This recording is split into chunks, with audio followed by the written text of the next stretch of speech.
Noong gabing iyon, bumuhos ang malakas na ulan sa barangay San Isidro. Ang hangin na umiihip mula sa kabukiran ay may dalang halimuyak ng basang lupa, kahalo ang amoy ng nasusunog na kahoy mula sa mga kalan. Ang tunog ng tubig na tumutulo mula sa mga lumang yero ay marahan, tila isang panalangin sa gitna ng mahabang kadiliman. Sa maliit na barangay na iyon na nakatayo sa paanan ng bundok makiling sa Laguna, ang mga gabi ay karaniwang payapa. Tanging ang huni ng mga kuliglig at ang tunog ng baston ng mga nagrorondang tanod ang nagsisilbing kasama sa pagtulog ng mga residente. Ngunit kakaiba ang kapaligiran noong gabing iyon. Mayroong isang kabigatan sa hangin, tila isang lihim na pilit itinatago ng lupa. Sa dulo ng isang makipot na daan ng lupa, nakatayo ang isang bahay na gawa sa kahoy, na may maliit na bakuran na puno ng ligaw na damo. Ang bahay na iyon ay pag-aari ng isang matandang biyuda na nagngangalang Elena Reyes. Ang kanyang buhok ay halos puti na, ang balat ay kulubot na, ngunit nananatiling matalas ang kanyang mga mata. Nabubuhay siya kasama ang kanyang kaisa-isang anak, si Marco Reyes, isang tsuper ng truck na naghahatid ng mga produktong agrikultural at madalas magbiyahe sa gabi. Simula nang pumanaw ang kanyang asawa 11 taon na ang nakalilipas, mag-isang pinalaki ni Elena si Marco sa pamamagitan ng pagtitinda ng gulay sa palengke tuwing madaling araw. Kilala siya bilang isang babaeng matigas, hindi palakibo, at ayaw na may ibang kumokontrol sa kanyang anak. Sa mga nakalipas na buwan, ang bahay na iyon ay hindi na kasinliwanag ng dati. Matapos pakasalan ni Marco si Elia Salvador, isang mahinhing dalaga mula sa Batangas, ang tahanan ay madalas na nababalot ng tensyon. Si Elia ay nagtatrabaho sa isang pagawaan ng damit sa kalapitbayan. Tuwing umaga, umaalis siya sakay ng hiniram na motorsiklo at umuuwi bago magtakip silim na may bakas ng pagod sa mukha. Sinusubukan niyang maging matiisin, ngunit ang mga salita ng kanyang biyenan ay madalas na nagiging sanhi ng kanyang tahimik na pag-iyak sa kusina. Para kay Elena, ang kanyang manugang ay hindi marunong mag-alaga ng tahanan. Sa tingin niya, mas abala si Elia sa pag-iisip tungkol sa kanyang sahod kaysa sa pamilya. Samantala, si Marco, sa gitna ng kanyang trabaho bilang tsuper, ay sinusubukan lamang na pakalmahin ang dalawa nang hindi talaga alam kung kanino papanig. Noong gabing iyon, bandang 9:00, nagpaalam si Marco upang magbiyahe patungong Maynila, dala ang isang truck na puno ng mga gulay at lamang lupa. Nakatayo si Elia sa pintuan, pinagmamasdan ang kanyang asawa na may malungkot na mga mata. Nais niyang magsalita, ngunit nag-atubili siya dahil si Elena ay nakaupo sa beranda, abala sa pag-aayos ng isang malong sa kanyang kandungan. Humalik si Marco sa kamay ng kanyang ina, pagkatapos ay tumingin sandali sa kanyang asawa bago tuluyang umalis. Ang tunog ng makina ng truck ay dahan-dahang humina at nawala. Iniiwan ang bahay na ngayon ay tinitirahan na lamang ng 2 babae na may mga pusong kapwa balisa. Lalong lumakas ang ulan. Isinara ni Elia ang lahat ng bintana at pinatay ang ilaw sa sala, nag-iwan lamang ng isang maliit na bumbilya sa kusina. Si Elena ay nanatiling nakaupo sa kanyang silyang yanto, pinagmamasdan ang ulan mula sa siwang ng mga tabla. Sa labas, kumidlat sa puno ng kamoteng kahoy sa kanilang hardin, nagpapakita ng liwanag sa kanyang matigas na mukha. Huminga siya ng malalim. Sa kanyang isipan ay naglalaro ang iba't ibang kaisipan na mahirap pag-ibahin, sa pagitan ng pagmamahal ng isang ina at ng takot na mawalan ng anak. Para kay Elena, si Marco ang tanging dahilan kung bakit siya nabubuhay. At simula nang dumating si Elia, ang kanyang puso ay tila unti-unting hinihiwa sa tuwing nakikita niyang mas nagmamalasakit ang kanyang anak sa asawa nito kaysa sa kanya. Sa kusina, naghugas si Lea ng mga pinagkainan. Ang malamig na tubig ay dumadaloy sa kanyang mga kamay, kasabay ng tunog ng ulan sa yero. Sa katahimikang iyon, naalala niya ang kanyang ina sa Batangas. Matagal na siyang hindi nakakauwi dahil sa layo at trabaho.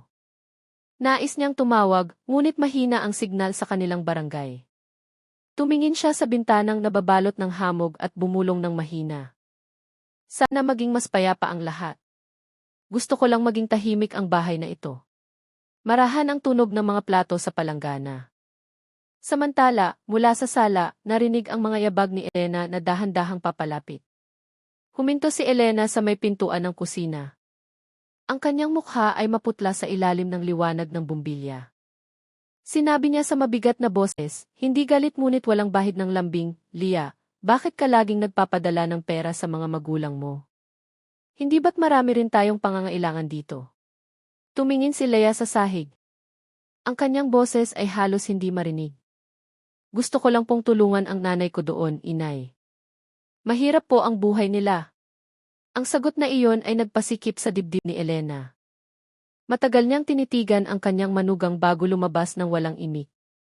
Sa labas, nilamon ng tunog ng ulan ang lahat ng damdaming hindi pa nasasabi. Lalong lumalim ang gabi. Nananatiling nakasindi ang ilaw sa kusina, ngunit ang tarangkahan ng bahay ay mahigpit na nakakandado. Mula sa bahay ng kapitbahay, si Aling Nena ay napansin pa ang kumikislap na ilaw sa kusina ni Elena hanggang halos hating gabi. Bumulong siya ng mahina habang isinasara ang kanyang bintana, kakaiba, karaniwan ay patay na ang ilaw sa ganitong oras. Dinala ng hangin sa gabi ang tunog ng mga dahon ng kamoteng kahoy na nagkikiskisan, tila mga bulong na nagpapahiwatig ng simula ng isang bagay na hindi may larawan. Ang umaga sa barangay San Isidro ay dumating na may makapal na hamog. Ang mga patak ng hamog ay kumikinang sa mga dahon ng kamoteng kahoy at sa damo sa bakuran ng bahay ni Elena Reyes, tila maliliit na hiyas sa ilalim ng sinag ng araw na nahihiyang sumilip mula sa likod ng mga ulap.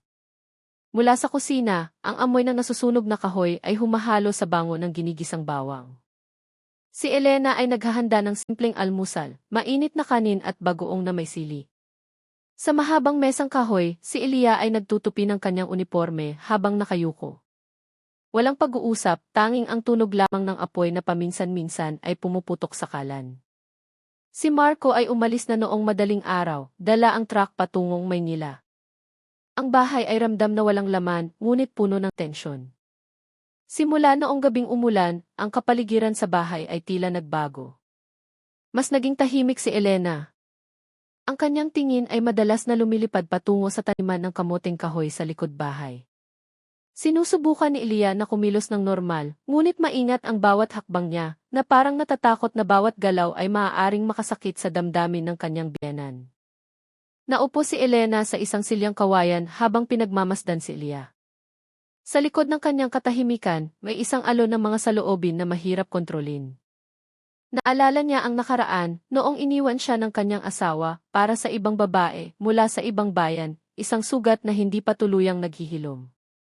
Natatakot siyang maulit ang kasaysayan, natatakot na ang kanyang kaisa-isang anak ay lumayo dahil sa impluwensya ng bagong manugang. Hindi niya namamalayan na ang kanyang takot ay unti-unting nagiging isang tahimik at malalim na galit. Napansin ni Leia ang pagbabagong iyon. Tuwing umaga, sinusubukan niyang maghanda ng tsaa para sa kanyang biyenan, ngunit bihirang tanggapin. Madalas niyang naririnig ang mga kapitbahay na nagbubulungan tungkol sa kanya, na siya ay tamad, walang galang, o puro pera lang ang iniisip. Gayunpaman, ang tanging nais niya ay isang simpleng buhay at matulungan ang kanyang mga magulang sa Batangas na may sakit. Ngunit, ang mga salita ng ibang tao ay parang maliliit na tinik, hindi agad nakakasakit, ngunit sa katagalan ay nagpapadugo sa puso. Bago magtanghali, umulan muli. Ang kalangitan ng Laguna ay nabalot ng kulay abong mga ulap. Si Elia ay kararating lang mula sa pabrika, itinutulak ang motorsiklong flat ang gulong. Basa ang kanyang damit at tumutulo ang tubig mula sa kanyang buhok. Inilapag niya ang kanyang bag sa upuan at dumiretso sa kusina upang magpainit ng tubig. Si Elena, na nagbibilad ng kamoteng kahoy sa beranda, ay tinitigan siya ng walang imik. Sa tingin na iyon ay mayroong isang bagay na mabigat, isang halo ng awa at galit. Ngumiti si Elia ng bahagya, ngunit ibinaling lamang ni Elena ang kanyang mukha. Nang gabi, habang malakas ang ihip ng hangin mula sa hardin, silang dalawa ay nakaupo sa sala. Hindi pa umuwi si Marco. Inayos ni Elena ang isang malong sa kanyang kandungan, habang si Elia ay nagtatahi ng natanggal na butones sa damit ng kanyang asawa. Sa labas, narinig ang huni ng mga palaka mula sa palayan at ang pagtulo ng tubig ulan sa yero. Mahaba ang katahimikan. Binasag ni Elena ang katahimikan sa isang boses na mahina ngunit matatag. Matanda na ako, Lia. Ang gusto ko lang ay magkaroon ng payapang buhay si Marco. Pero simula nang dumating ka, palagi siyang balisa. Ang perang pinaghirapan niya ay mabilis maubos, at ang bahay ay hindi na maayos. Tumingin si Lia sa sahig, ang kanyang boses ay malambot ngunit nanginginig. Patawarin niyo po ako, inay. Wala po akong intensyon na bigin kayo. Gusto ko lang pong tulungan ang pamilya ko.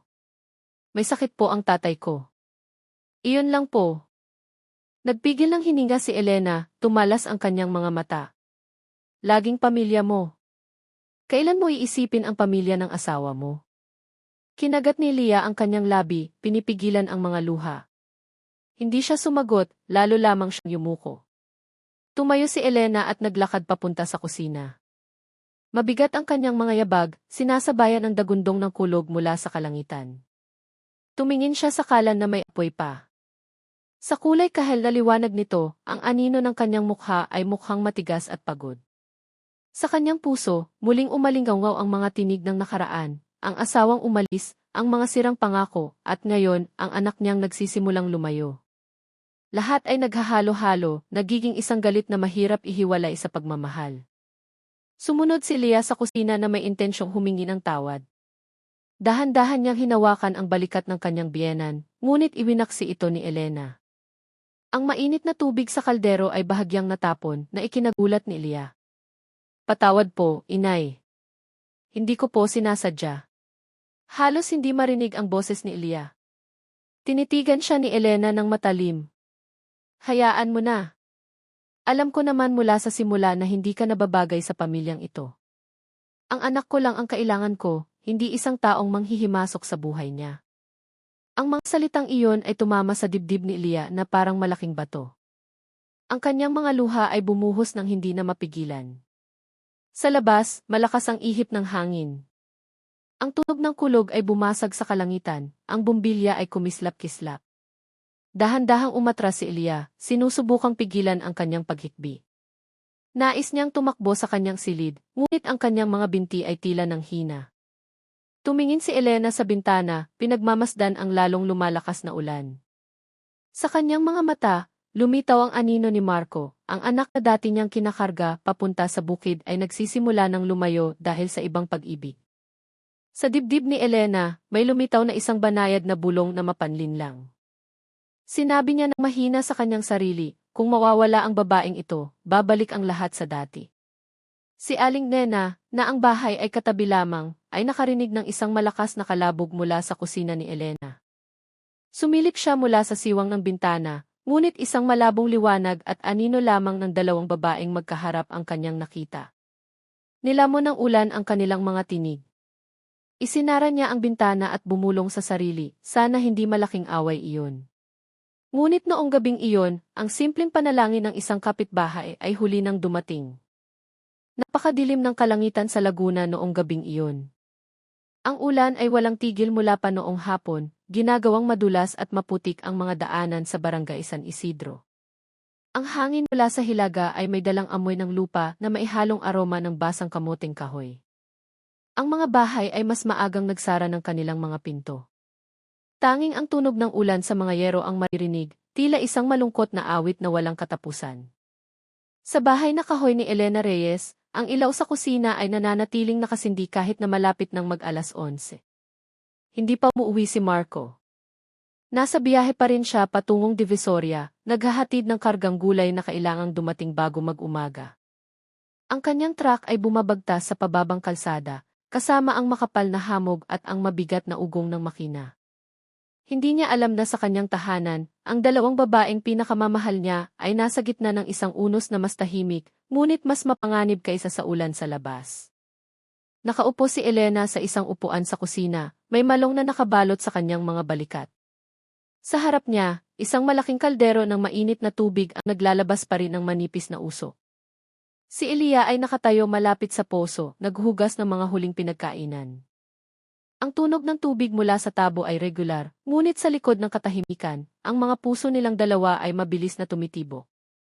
Pareho silang pagod, parehong nasasaktan ng mga salitang hindi natapos. Ang oras na lang ang magsasabi kung sino ang unang mawawala ng pasensya. Kumidlat sa malayo. Ang puting liwanag ay sandaling nagpakita sa tensyonadong mukha ni Elena. Tinitigan niya si Elia na may blankong tingin. Sa kanyang puso, isang maliit na alon ang naging isang malaking bagyo. Naalala niya ang nakaraan, noong naghihintay siya sa kanyang asawa sa isang maulang gabi na tulad nito. Ngunit ang dumating ay balita na ang kanyang asawa ay nag-asawa na muli sa ibang bayan. Simula noon, ang ulan ay palaging nagdadala ng mapait na alaala. At ngayong gabi, ang alaala na iyon ay bumalik kasama ang mukha ni Ilya, na tila nagnanakaw ng pagmamahal ng kanyang kaisa-isang anak. Inilagay ni Ilya ang huling plato sa lalagyan at lumingon papunta sa kanyang silid. Ngunit ang kanyang hakbang ay natigil nang marinig ang boses ni Elena. Hindi mo talaga mahal ang anak ko. Ang pera mo ay ipinapadala mo sa Batangas, pero ang bahay na ito ay pinababayaan mo walang laman. Mabigat ang boses ni Elena, tila may pinipigilang matagal ng gustong ilabas. Tumingin si Ilya sa kanya na may basang mga mata. Inay, mahal ko po si Marco. Mahal ko rin po kayo. Gusto ko lang pong tulungan ang pamilya ko. Wala po akong masamang intensyon. Tumayo si Elena, tinitigan ang kanyang manugang. Sabi mo mahal mo siya, pero araw-araw mo siyang pinapagod. Nilalason mo ang isip niya ng awa na hindi naman kailangan. Gusto mo siyang agawin sa akin. Umatras si Ilya ng isang hakbang. Ang kanyang boses ay nanginginig. Hindi po, inay. Hindi ko po kailanman gustong agawin si Marco mula kaninuman. Gusto ko lang po na mamuhay tayo ng payapa. Ngunit ang salitang ipayapa noong gabing iyon ay tila nawala na, tinangay ng hangin. Humakbang si Elena pasulong, ang mukha niya ay tensyonado, ang kanyang mga mata ay mailuha ngunit malamig. Lalong lumakas ang ulan. Ang tunog ng kulog ay malapit ng bumagsak. Sa maikling liwanag na iyon, ang kanilang mga anino ay tila dalawang kaluluwang nakatayo sa pagitan ng pag-ibig at puot. Walang nakakaalam kung ano talaga ang nangyari pagkatapos noon. Ngunit ang kapitbahay na si Aling Nena ay nagsabing nakarinig siya ng tunog ng isang bagay na nahulog sa kusina bandang hating gabi. Isang malakas na tunog na parang isang mesang nayanig at pagkatapos ay katahimikan. Halos buksan niya ang kanyang bintana, ngunit masyadong malakas ang hangin at ulan. Isinara niya ang pinto, nagdarasal na sana ay walang masamang nangyari. Kinabukasan ng umaga, ambon na lamang ang ulan. Ang mga ibon ay hindi pa lumalabas sa kanilang mga pugad. Ang mga residente ay nagsisimula na sa kanilang mga gawain, inihahanda ang mga ani para dalhin sa palengke. Ngunit, ang bahay ni Elena Reyes ay tila kakaiba. Ang tarangkahan nitong kawayan ay mahigpit na nakasara. Walang usok na lumalabas mula sa kusina. Ang ilaw sa beranda ay nakasindi pa rin kahit maliwanag na ang araw. Si Aling Nena, na dumaan sa harap ng bahay, ay huminto sandali. Kumatok siya sa tarangkahan habang tumatawag. Aling Elena, gising na po ba kayo? Walang sumasagot.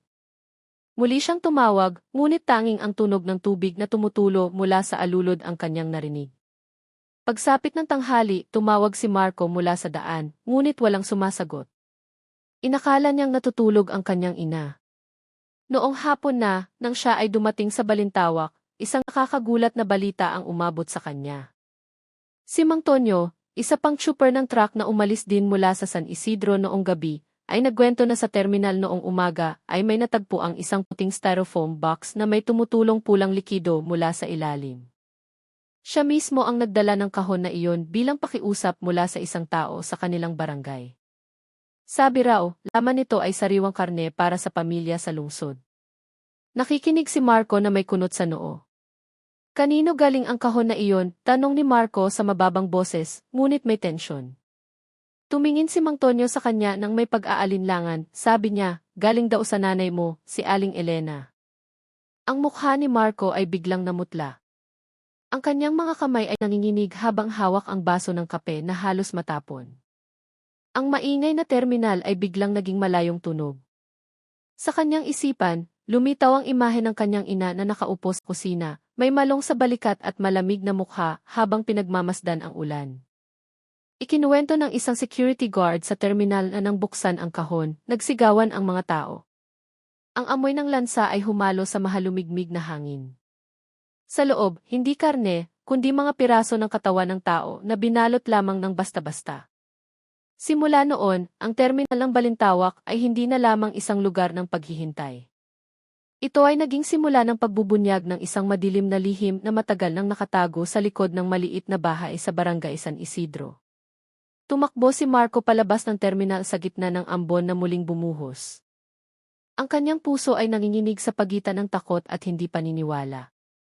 Gusto niyang umuwi kaagad, gusto niyang tiyakin na hindi totoo ang lahat. Ngunit sa kaibuturan ng kanyang sarili, may isang kutob na hindi niya maalis. Isang kutob na ang maulang gabi kahapon ay hindi lamang isang simpleng pag-aaway, na ang pag-ibig at galit ay maaaring nagsanib na sa loob ng bahay na kahoy na iyon. Noong umagang iyon, hindi pa tuluyang tumitila ang ulan. Ang hamog ay nakabitin pa rin sa daan patungo sa terminal ng Balintawak. Ang manipis na usok mula sa mga karinderya ay humahalo sa amoy ng basang lupa. Ang mga tao ay naglalakad ng mabilis, ang ilan ay may dalang sako ng gulay, ang iba ay naghihintay ng bus papuntang probinsya.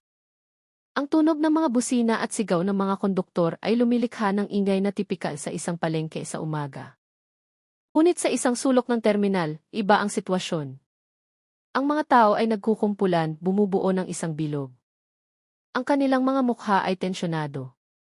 Sa gitna ng pulutong, isang puting kahon na gawa sa styrofoam ang nakalatag sa basang lupa. Sa ilalim nito, isang malabong pulang mansa ang dumadaloy kasama ng tubig ulan. Si Mang Tonyo, ang tsupa ng truck na kararating lang, ay nakatayong naninigas sa tabi nito. Hindi niya inasahan na ang kahon na dinala niya mula sa barangay San Isidro kagabi ay magiging sanhi ng kaguluhan sa buong terminal. Kagabi, nang dumaan siya sa bahay ni Elena Reyes, hiniling ng matandang babae na ihatid ang puting kahon, na sabi ay naglalaman ng sariwang karne para sa isang kamag-anak sa Maynila. Si Elena ay mukhang kalmado, nag-alok pa nga ng isang basong tsaa bago siya umalis. Walang anumang kahina-hinala. Ngunit ngayon, nang makitang naglalabas ng kakaibang amoy ang kahon, naramdaman ni Mang Tonyo na nanlalamig ang buong katawan niya. Isang binatang kargador na nagngangalang Javier ang lumapit. Siya ay malayong pinsan ni Elia na paminsan-minsan ay tumutulong sa pagbaba ng mga kargamento doon. Nanginginig ang kanyang mga kamay nang hawakan ang malamig at madulas na ibabaw ng kahon. Mang Tonyo, ano po iyang amoy na iyan? Mahina niyang tanong. Hindi sumagot si Mang Tonyo, lumunok lamang siya. Ang ilang tao sa paligid ay nagtakip din ng kanilang mga ilong. Lalong tumindi ang amoy ng lansa. Ang mga security guard ng terminal ay nagmamadaling dumating. Nagkatinginan sila bago nagpasya na buksan ang kahon. Isang nagtitinda ng prutas ang nag-abot ng maliit na kutsilyo. Nang mapunit ang tape, ang tunog ng plastik na tumatama sa kutsilyo ay malinaw na narinig sa gitna ng ulan. Ang karaniwang maingay na terminal ay biglang tumahimik. Lahat ng mata ay nakatuon sa puting kahon na ngayon ay bahagyang nakabukas. Nang may angat ang takip, isang malamig na hangin na maihalong amoy ng metal at lansa ang mabilis na kumalat. Ang ilang tao ay kusang umatras. Si Javier, na unang nakakita sa laman ng kahon, ay mahinang napasigaw. Diyos ko, hindi ito karne ng baka. Mula sa loob, nakita ang mga piraso ng katawan ng tao, na binalot sa itim na plastik, ang ilan ay maputla na at kulay abo. Isang sigaw ng babae ang narinig mula sa pulutong na nagpatakbo sa mga tao palayo. Ang terminal na karaniwang lugar ng pagkikita at biruan ay naging lugar ng takot. Ang nagtitinda ng turon ay nagmamadaling isinara ang kanyang pwesto. Ang mga pasahero ay naghanap ng masisilungan mula sa ulan at sa gulat. Samantala, si Mang Tonyo ay napaupo sa lupa. Ang kanyang mukha ay maputla, ang mga kamay ay nanginginig. Paulit-ulit niyang sinasabi, wala akong alam. Inutusan lang akong maghatid. Hindi nagtagal, dumating ang 2 patrol car mula sa himpilan ng pulisya. Ang kanilang sirena ay bumasag sa tunog ng ulan. Agad na naglagay ang mga pulis ng police line sa paligid ng lugar. Si Major Cruz, isang batikang investigador na kilala sa kanyang kahinahunan, ay bumaba mula sa sasakyan na may seryosong mukha. Lumapit siya sa puting kahon, sinuri ito gamit ang isang maliit na flashlight, at pagkatapos ay nagbigay ng maikling utos. Lahat umatras, walang hahawak hanggang dumating ang SOCO team. Kinuha ng mga pulis ang pahayag ni Mang Tonyo na nanginginig pa rin. Si Major Cruz ay nakinig ng tahimik, pagkatapos ay nagtanong sa mababang boses, ngunit may diin. Saan galing ang kahon na ito? Sumagot si Mang Tonyo na may paos na boses. Mula po sa barangay San Isidro, sa bahay ni Aling Elena Reyes. Sabi niya po laman nito ay sariwang karne. Hindi po ako naghinala. Tumango ng dahan-dahan si Major Cruz. Ang kanyang mga mata ay matalas ngunit puno ng kalkulasyon. Dalhin ang kahon na ito sa ospital para suriin. Ang ibang team, sumama sa akin sa San Isidro. Kailangan nating tiyakin ang lahat bago gumabi. Nang tanghaling iyon, tumila na ang ulan ngunit kulay abo pa rin ang langit. Maputik ang daan patungong Barangay San Isidro. Ang mga gulong ng patrol car ay nag-iwan ng malalim na marka sa lupa. Sa kahabaan ng daan, ang mga bata ay tumatakbo sa gilid, pinagmamasdan ang konvoy ng pulisya na may pagtataka sa kanilang mga mata. Ang mga residente na nagpapatuyo ng damit ay huminto at nagbulungan. Anong meron? Bakit ang daming pulis? Nakaupo si Major Cruz sa harap na upuan ng sasakyan habang pinagmamasdan ang malawak na taniman ng kamoteng kahoy sa malayo. Sa kanyang puso, sinusubukan niyang pakalmahin ang sarili. Sa buong karera niya, marami na siyang nakitang kaso, ngunit iba ang kutob niya ngayon. Mayroong isang lamig na hindi lamang mula sa hangin ng kabundukan, kundi mula sa kwentong unti-unting nabubuo sa kanyang isipan. Isang puting kahon, dugo at ang pangalan ng isang matandang biyuda. Nang makarating ang sasakyan sa harap ng bahay ni Elena, isang nakabibinging katahimikan ang sumalubong sa kanila. Ang tarangkahang kawayan ay mahigpit na nakasara, at mula sa loob, narinig ang tunog ng isang kawali na kumukulo pa. Si Elena ay nakaupo sa beranda, may malong sa balikat. Ang kanyang mukha ay walang ekspresyon, ang kanyang mga mata ay blanko, nakatingin sa mga huling patak ng ulan mula sa alulod. Bumaba si Major Cruz mula sa sasakyan, matagal na tinitigan ang bahay na kahoy bago sinabi sa kanyang mga tauhan, "Huwag hawakan ang anuman hanggang hindi ko nasusuri." Lumapit siya, marahang kumatok sa pinto. Dahan-dahang bumukas ang pinto. Lumingon si Elena at sinabi sa mahinahong boses, "Ano po ang kailangan ninyo, ginoong pulis?" Tinitigan siya ng maigi ni Major Cruz at sumagot sa magalang ngunit matatag na tono. "Kailangan po namin kayong sumama sa istasyon para sa ilang katanungan at kailangan din naming suriin ang bahay na ito." Hindi nagpakita ng anumang pagkagulat si Elena. Tumango lamang siya ng bahagya. "Sige po, bukas ang bahay ko. Wala akong itinatago." Kalmado ang kanyang pananalita, ngunit may ibang napansin si Major Cruz sa kanyang mga mata. Isang blankong tingin na hindi pangkaraniwan na parang isang taong nakipagkasundo na sa kanyang sariling madilim na lihim. Sa malayo, si Aling Nena ay sumisilip mula sa likod ng bakod na kawayan, bumubulong sa kanyang kapitbahay. Mula pa kagabi, hindi namatay ang ilaw sa kusina niya, mahina niyang sabi. Ang mga tao ay nagsimulang magkumpulan sa gilid ng daan, tinitingnan ang bahay na iyon ng may takot at pag-usisa. Hindi pa nila alam, ngunit isang masamang pangitain na ang kumakalat sa hangin, tulad ng amoy ng basang lupa pagkatapos ng ulan.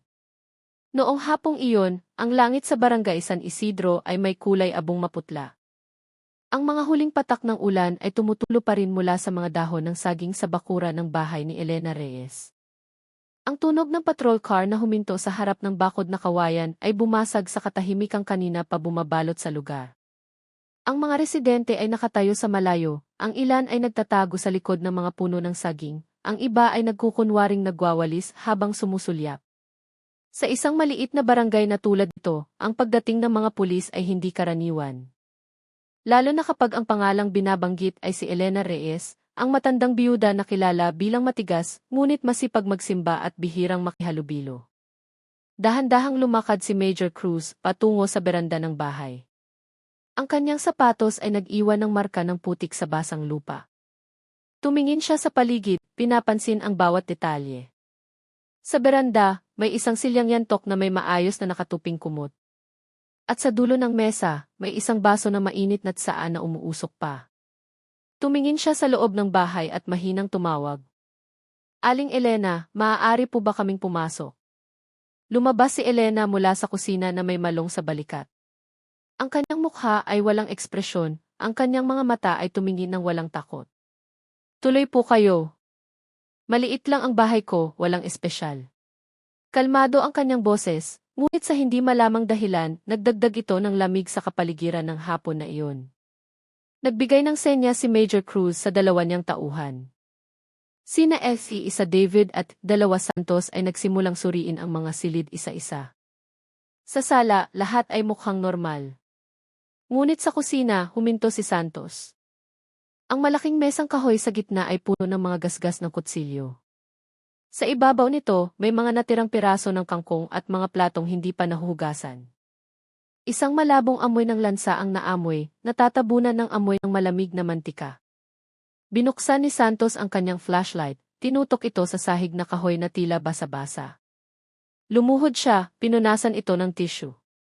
Nang iangat ang tissue, isang malabong mansa ng kulay kape ang nakita. Tumingin siya kay Major Cruz at bumulong, "Sir, mukhang bakas po ito ng dugo." Hindi agad sumagot si Major Cruz. Tumango lamang siya at lumingon kay Elena na nakatayo malapit sa pintuan ng kusina. "Aling Elena, kailangan naming kumuha ng sample dito." "Sige po, sir," walang emosyon na sagot ni Elena. Hindi man lang siya kumilos ng kunan ng litrato ni Santos ang lugar at ilagay ang bulak sa isang evidence bag. Mula sa kanyang ekspresyon, tila walang kahulugan ang lahat ng iyon sa kanya. Sa ilalim ng lalagyan ng mga plato, natagpuan ni Effie isa David ang isang malaking itak. Basa ang talim nito. Kahit matagal nang tumila ang ulan, may isang madilim na mansa sa hawakan nito na hindi pa tuluyang natutuyo. Dahan-dahan niya itong inangat at ipinakita kay Major Cruz. Nanigas ang mukha ng investigador. "Kunin ninyo ang itak na to. Ingatan ninyo." Si Elena ay nanatiling nakatayo ng tahimik. Ang kanyang mga mata ay nakatingin sa bintana, sa mga huling patak ng ulan mula sa yero. Pinagmasdan ni Major Cruz ang bawat kilos niya. Nakita niyang bahagyang nanginginig ang kamay ni Elena na nakahawak sa malong. Ngunit hindi nagpakita ng takot ang matandang babae. Nagpatuloy si Santos sa pagsusuri sa likod na silid. Doon, natagpuan niya ang isang maliit na pilak na pulseras na nakalagay sa ilalim ng tokador. Baluktot ang pulseras. Ang isang dulo nito ay putol. Sa loob, may nakaukit na maliit na letrang si inisyal ni Lia Salvador. Nang ipakita ni Santos ang pulseras, isang maliit na ingay mula sa labas ang nagpalingon sa lahat. Si Aling Nena at ilang residente ay nagkukumpulan na sa bakod. Nagbubulungan sila, ang ilan ay nagtatakip ng bibig. Isa sa kanila ang mahinang nagsabi, "Iyan ang pulseras na madalas suot ni Lia, di ba? Nakita ko mismo noong pumunta siya sa tindahan noong isang linggo." Ang boses na iyon ay nagpatindig ng balahibo. Inutusan ni Major Cruz ang kanyang mga tauhan na pakalmahin ang mga residente at isara ang lugar mula sa mga usisero. Samantala sa loob, nagpatuloy ang investigasyon. Sinuri ni Santos ang likod ng bahay. Malapit sa puno ng papaya, ang lupa ay mukhang malambot na parang bagong hukay at tinabunan muli. Kumuha siya ng isang sanga, marahang itinulos, malambot ang lupa. Lumapit si Major Cruz, nanigas ang kanyang mukha. "Hukayin ninyo ng dahan-dahan." Isang pala ang kinuha mula sa maliit na bodega sa likod. Muling umambon. Pagkatapos ng ilang paghukay, lumitaw ang isang pares ng asul na tsinelas na plastik. Putol ang strap nito. Sa gilid ng swelas, may nakaukit na pangalang Lia.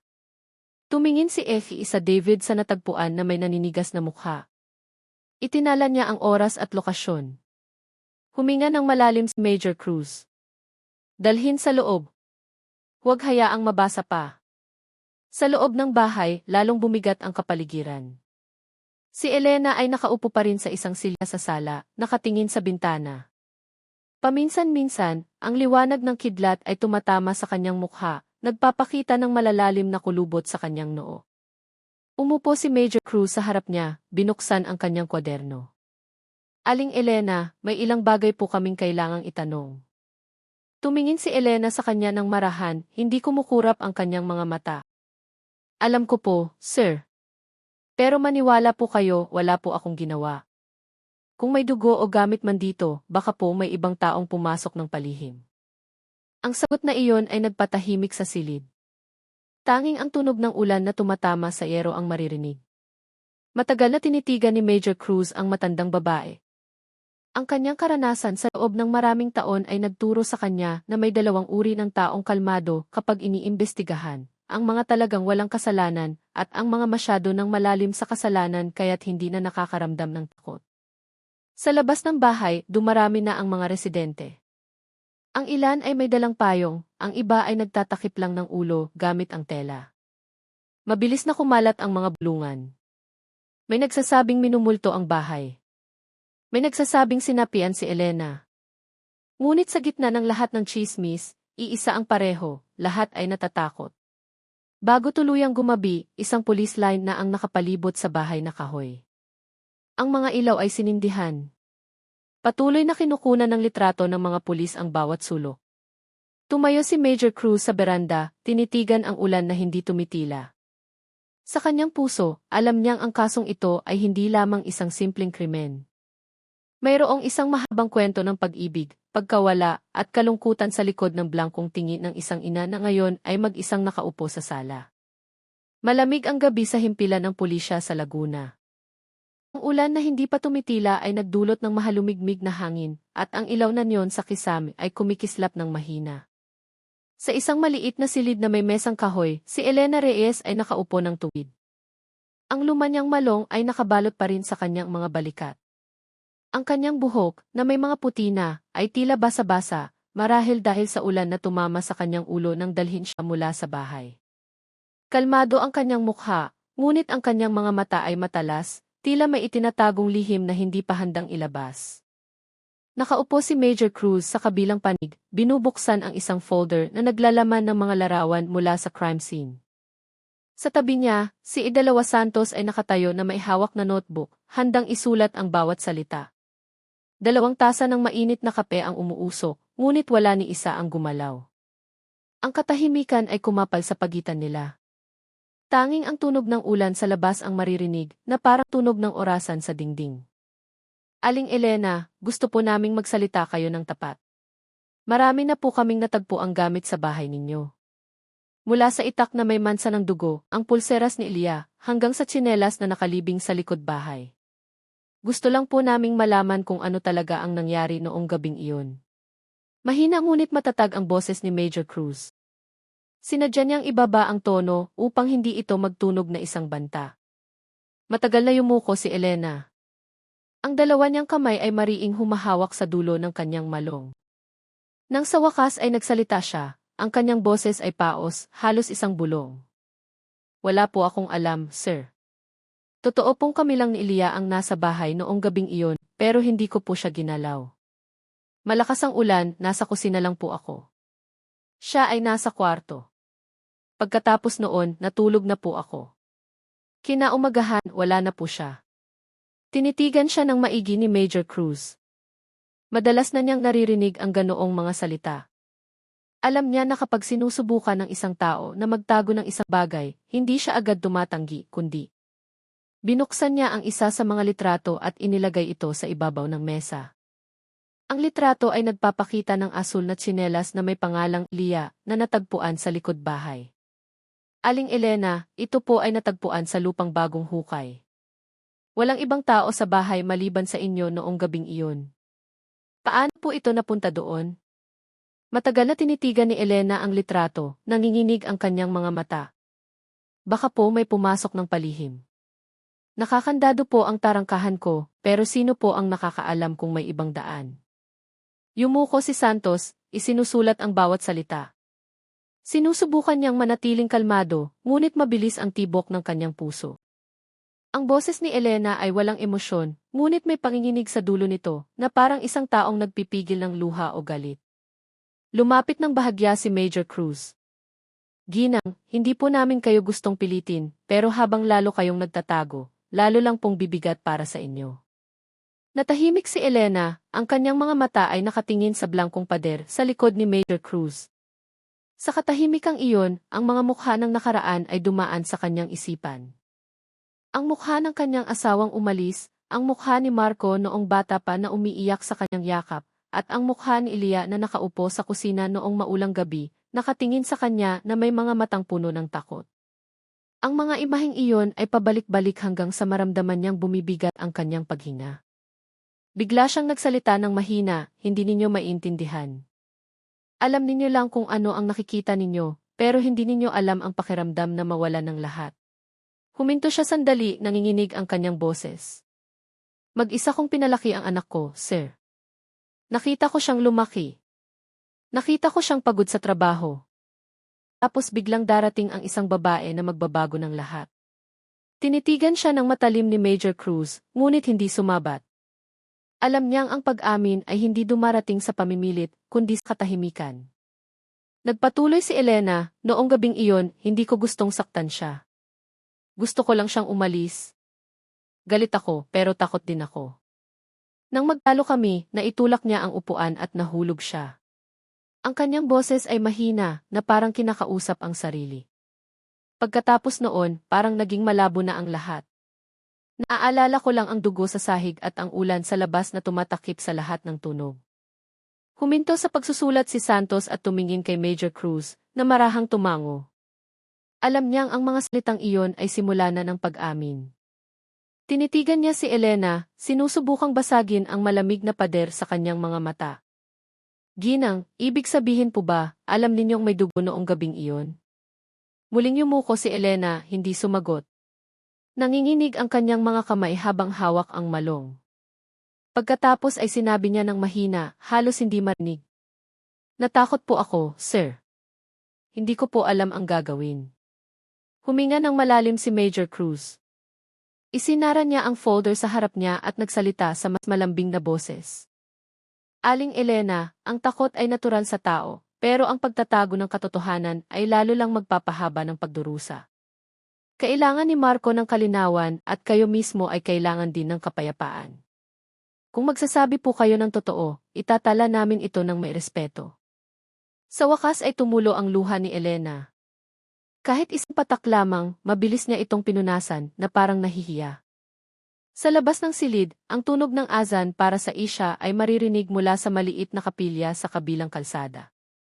Ang tunog ay tumago sa mga pader, nagdadala ng panandali ang kapayapaan sa gitna ng gabing puno ng lihim. Tumingin si Elena sa direksyon ng tunog at bumulong, siguro oras na para tumigil ako sa pagsisinungaling, pero hindi po ngayong gabi, sir. Kailangan ko po ng oras. Gusto ko po munang magdasal. Natahimik si Major Cruz at nagbigay ng senyas kay Santos na itigil ang pagsusulat. Tinitigan niya ang matandang babae sa harap niya na maihalong simpatsya at pag-iingat.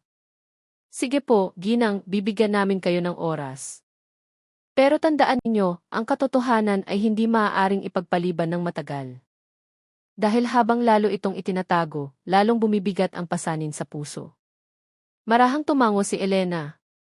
Yumuko siya, niyakap ng mahigpit ang kanyang malong, na parang naghahanap ng proteksyon sa mga hibla ng luma ng tela. Hindi pa rin tumitila ang ulan noong gabing iyon. Sa labas, ang mga kalsada ay kumikinang sa ilalim ng ilaw ng mga dumaraang sasakyan. Sa maliit na silid na iyon, isang ina ang nakayuko sa katahimikan. Samantala, ang dalawang opisyal ay nagkatinginan ng walang salita. Alam nilang ang buong pag-amin ay marahil bukas pa darating. Ngunit alam din nila na sa likod ng luhang sa wakas ay tumulo, ang katotohanan ay unti-unti nang nagbubukas ng pinto. Noong gabing iyon, mahinahon ang pagbuhos ng ulan sa Laguna. Ang kalangitan ay kulay abo at ang malamig na hangin ay tumatago sa buto. Sa himpilan ng pulisya, ang mga ilaw na neon ay kumikislap ng mahina. Sa isang makipot na pasilyo malapit sa selda, isang binata ang nakaupong tulala. Basa ang kanyang damit, tumutulo ang tubig mula sa kanyang buhok, at pula ang kanyang mga mata. Siya si Marco Reyes, ang kaisa-isang anak ni Elena Reyes. Mula pagkabata, pinalaki siya ng kanyang ina ng mag-isa. Si Elena ay isang malakas na babae, masipag bumangon bago mag-umaga para magtinda ng gulay sa palengke. Walang hindi niya ginawa para sa kanyang anak. Ngunit ngayong gabi, ang lahat ng alaalang iyon ay tila malabo na. Kararating lang ng balita na ang kanyang ina ay nakakulong, hindi dahil sa utang o maliit na alitan, kundi dahil sa hinalang pagpatay kay Elia, ang kanyang sariling asawa. Ipinikit ni Marco ang kanyang mga mata, sumisikip ang kanyang dibdib.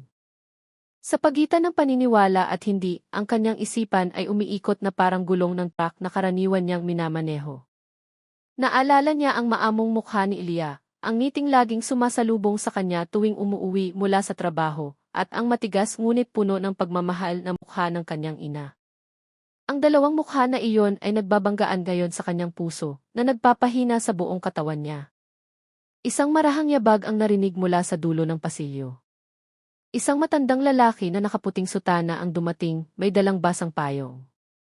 Siya si Padre Mateo, isang paring iginagalang sa kanilang komunidad. Ang kanyang boses ay kalmado, ang kanyang tingin ay puno ng habag. Lumapit siya at marahang tinapik ang balikat ni Marco. Anak, tatagan mo ang iyong loob.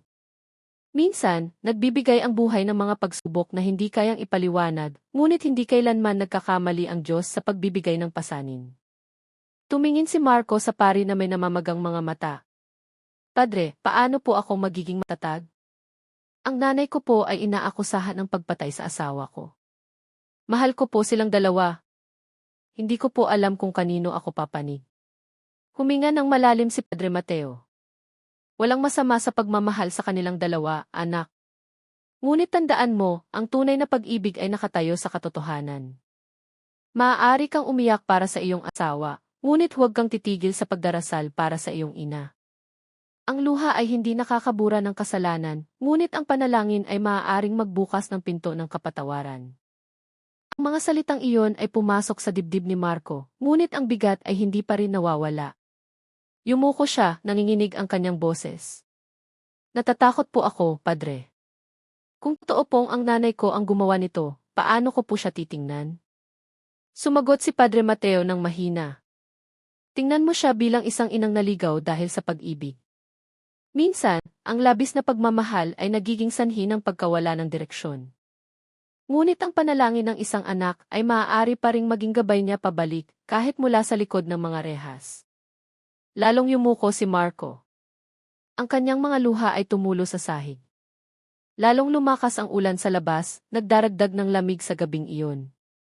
Sa kanyang puso, alam niya hindi magiging madali ang daang tatahakin niya.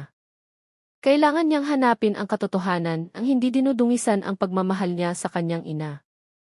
Kinabukasan, binigyan ng pahintulot si Marco na makita ang kanyang ina sa selda.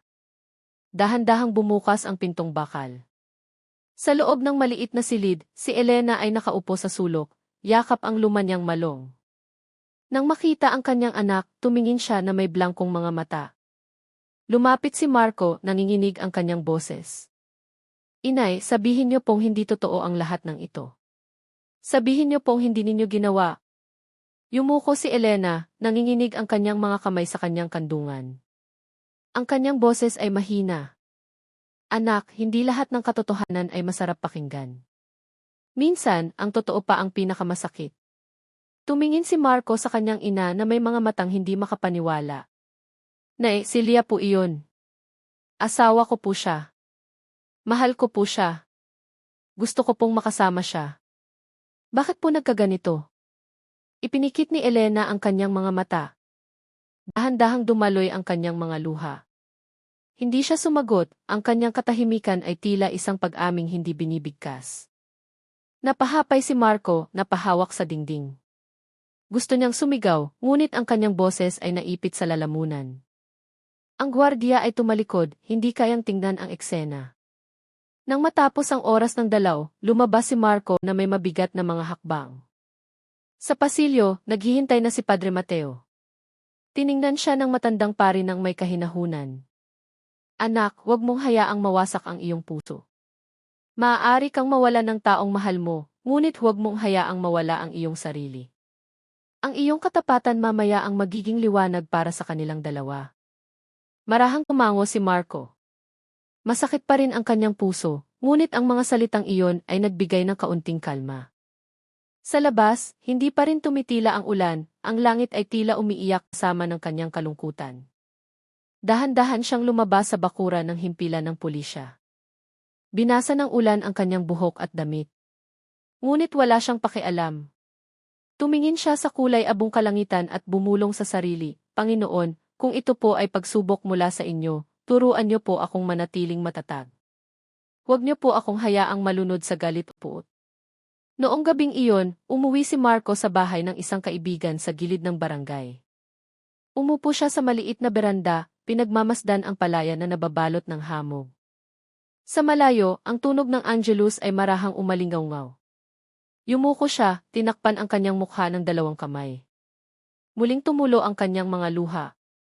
Ngunit sa pagkakataong ito, hindi dahil sa kawalan ng pag-asa. Umiyak siya dahil ang kanyang puso ay nagsisimula ng sumuko sa kalooban ng Diyos. Para kay Marco, ang gabing iyon ay hindi ang katapusan ng lahat, kundi ang simula ng isang bagong paglalakbay. Isang paglalakbay upang hanapin ang katotohanan ng hindi pinapatay ang pagmamahal. Noong umagang iyon, ang kalangitan ay nababalot ng makapal na hamog. Ang ulan kagabi ay nag-iwan ng mga sanaw sa bakuran ng himpilan ng pulisya. Ang mahalumigmig na hangin ay maihalong amoy ng basang lupa. Sa parehong silid ng interogasyon, muling nakaupo si Elena Reyes sa silyang kahoy. Ang kanyang mukha ay maputla, ang buhok ay gusot, ngunit ang kanyang mga mata ay hindi nakasintalas ng dati. Mayroong isang malalim na pagod doon na parang isang taong tumigil na sa pagtatago. Pumasok si Major Cruz, dala ang isang brown na folder at isang basong tubig. Hindi siya agad nagsalita. Matagal niyang tinitigan ang matandang babae sa harap niya, na tila sinusubukang basahin ang nilalaman ng kanyang puso. Pagkatapos ng ilang minutong katahimikan, nagsalita siya ng mahina. Aling Elena, hindi po kami mamimilit pero alam naming may itinatago kayo. Kagabi, humingi kayo ng oras para magdasal at magpakalma. Handa na po ba kayong magsalita ngayon? Yumuko si Elena. Ang kanyang matatandang kamay ay mahigpit na nakahawak sa malong sa kanyang kandungan. Ang kanyang boses ay lumabas na mahina at marahan. Hindi ko na po kayang itago ang lahat, sir. Sumisikip po ang dibdib ko sa tuwing naaalala ko ang gabing iyon. Naging napakatahimik sa silid. Si Idalawa Santos, na nakaatas magtala, ay tumingin ng hindi kumukurap. Tumango lamang si Major Cruz, nagbibigay ng senyas kay Elena na magpatuloy. Napakalakas po ng ulan noong gabing iyon. Nakaalis na po si Marco papuntang Maynila. Sa bahay, kami lang po ni Lia. Naghuhugas po siya ng pinggan sa kusina, habang ako po ay nakaupo sa sala. Mula pa po noong hapon, nagpipigil na ako ng galit. Alam ko pong ang bahagi ng sahod ni Marco ay ipinapadala sa mga magulang niya sa Batangas. Hindi po ako galit dahil sa pera, kundi dahil nararamdaman kong lumalayo na ang anak ko. Huminto sandali si Elena, tinitigan ang mesang kahoy sa harap niya. Dahan-dahang dumaloy ang kanyang mga luha, ngunit hindi niya sinubukang punasan. Tinawag ko po siya noong gabi. Tinanong ko po ng malakas, para saan ang pagpapadala mo ng ganoon kalaking pera? Sumagot po si Lea ng mahinahon. Para po sa mga magulang ko, inay. Matatanda na po sila at may sakit. Ang sagot na iyon ay parang baga na nagpaapoy sa dibdib ko. Naramdaman kong hindi niya ako nirerespeto. Samantalang ako ang nag-isang nagpalaki kay Marco nang walang tulong mula kaninuman. Huminga siya ng malalim, nagsimula ng manginig ang kanyang boses. Nagkasagutan po kami. Lalong lumakas ang ulan. Ang tunog ng kulog ay tumakip sa aming mga sigaw. Umiiyak po si Elia, pero wala na po akong naririnig. Ang naaalala ko lang ay ang galit at ang takot na mawala ang anak ko.